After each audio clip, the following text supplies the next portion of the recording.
Exode, chapitre 40. L'Éternel parla à Moïse et dit: Le premier jour du premier mois, tu dresseras le tabernacle, la tente d'assignation. Tu y placeras l'arche du témoignage, et tu couvriras l'arche avec le voile. Tu apporteras la table, et tu la disposeras en ordre. Tu apporteras le chandelier, et tu en arrangeras les lampes.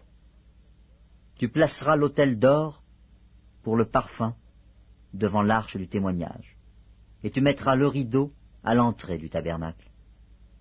Tu placeras l'autel des holocaustes devant l'entrée du tabernacle de la tente d'assignation. Tu placeras la cuve entre la tente d'assignation et l'autel, et tu y mettras de l'eau. Tu placeras le parvis alentour, et tu mettras le rideau à la porte du parvis. Tu prendras l'huile d'onction, et tu en oindras le tabernacle, et tout ce qu'il renferme, et tu le sanctifieras avec tous ses ustensiles, et il sera saint. Tu oindras l'autel des holocaustes et tous ses ustensiles, et tu sanctifieras l'autel, et l'autel sera très saint. Tu oindras la cuve avec sa base, et tu la sanctifieras. Tu feras avancer Aaron et ses fils vers l'entrée de la tente d'assignation, et tu les laveras avec de l'eau. Tu revêtiras Aaron des vêtements sacrés. Tu l'oindras, et tu le sanctifieras, pour qu'il soit à mon service dans le sacerdoce. Tu feras approcher ses fils. Tu les revêtiras des tuniques, et tu les oindras, comme tu auras oint leur père, mais qu'ils soient à mon service dans le sacerdoce. Cette onction leur assurera à perpétuité le sacerdoce parmi leurs descendants. Moïse fit tout ce que l'Éternel lui avait ordonné. Il fit ainsi. Le premier jour du premier mois de la seconde année, le tabernacle fut dressé. Moïse dressa le tabernacle, il en posa les bases, plaça les planches et les barres, et éleva les colonnes. Il étendit la tente sur le tabernacle, il y mit la couverture de la tente par-dessus, comme l'Éternel l'avait ordonné à Moïse. Il prit le témoignage, et le plaça dans l'arche. Il mit les barres à l'arche, et il posa le propitiatoire au-dessus de l'arche.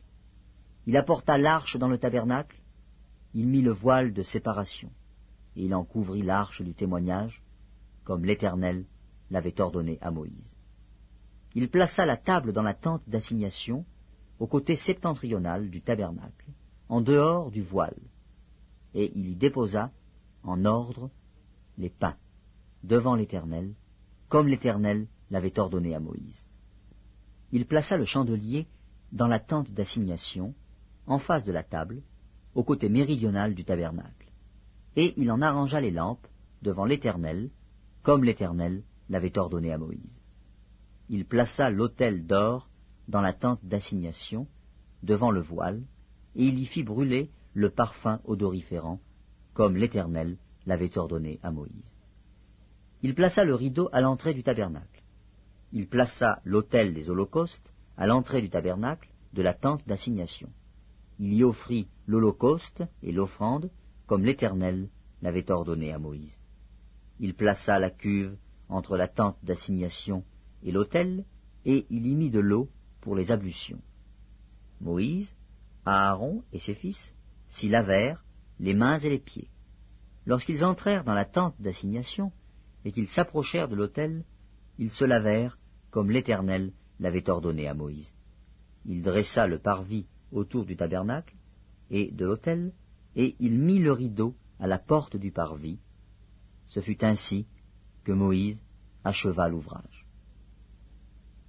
Alors, la nuée couvrit la tente d'assignation, et la gloire de l'Éternel remplit le tabernacle. Moïse ne pouvait pas entrer dans la tente d'assignation parce que la nuée restait dessus, et que la gloire de l'Éternel remplissait le tabernacle. Aussi longtemps que durèrent leurs marches, les enfants d'Israël partaient quand la nuée s'élevait au-dessus du tabernacle. Et quand la nuée ne s'élevait pas, ils ne partaient pas, jusqu'à ce qu'elle s'élevât. La nuée de l'Éternel était de jour sur le tabernacle, et de nuit il y avait un feu aux yeux de toute la maison d'Israël pendant toute leur marche.